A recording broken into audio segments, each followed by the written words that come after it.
So this past week, I have encountered a very interesting comment towards a lot of people within the guinea pig community, especially on Facebook.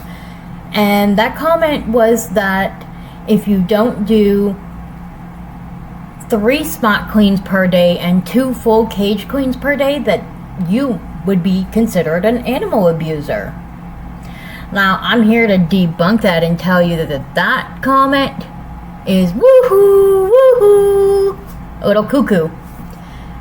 As far as doing spot cleans, typically you would want to do 1 to 2 per day, but that will really depend on how big your cage is and what substrate you're using. But even if you're using a disposable bedding, you're going to want to spot clean any soiled areas and replace with fresh bedding. Now, when it comes to fleece, you want to spot clean at least once a day. I mean, would you want to be walking around in your filth? Probably not. I know I wouldn't. So I try to always spot clean, guaranteed once a day, sometimes twice a day. But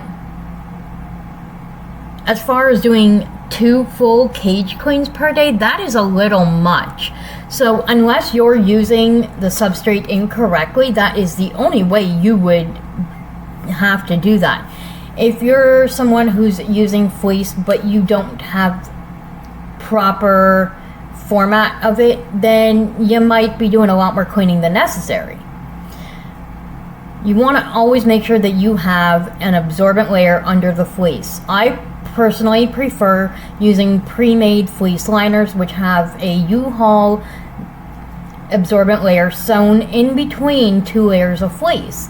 Sometimes you can get liners that have 2 layers of U-Haul, so that halfway through the week you can just flip it over and you can probably get another couple of days worth and make it last the full 7 days before needing to do a full cage clean. As you can see in this video here, I like to layer my fleece.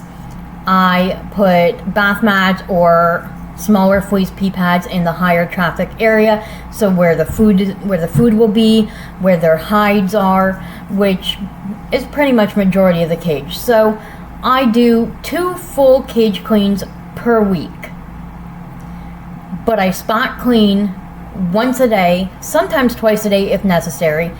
If you have skinny pigs, they pee and poop twice as much. You might do more cleaning than someone else. But that does not make you an animal abuser by any means whatsoever. So I found it interesting with that person who made the comment, because they were just going at it and attacking every single person. So it got to the point where I took an hour of my day during the week and I was eating dinner. I'm sitting in front of the computer. I'm like, you know what? I got nothing better to do. Let's have fun with this. So I kept going back and forth with her, her or him, on this.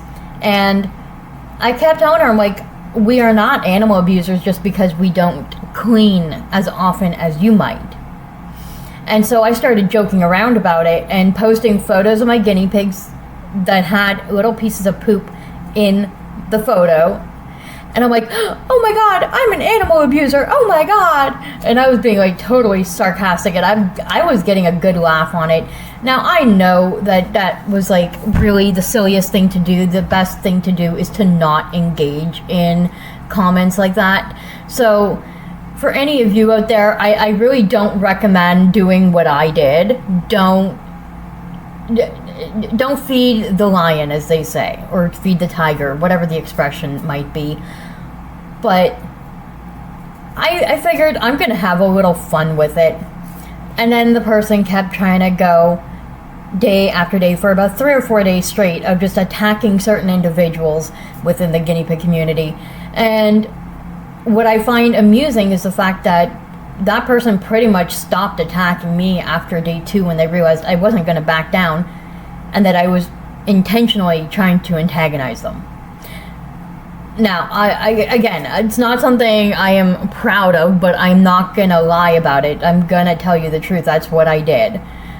If you ever encounter situations like that, honestly, just report the comment to the admins, report it to Facebook, and just move on with your day. Do not do what I did.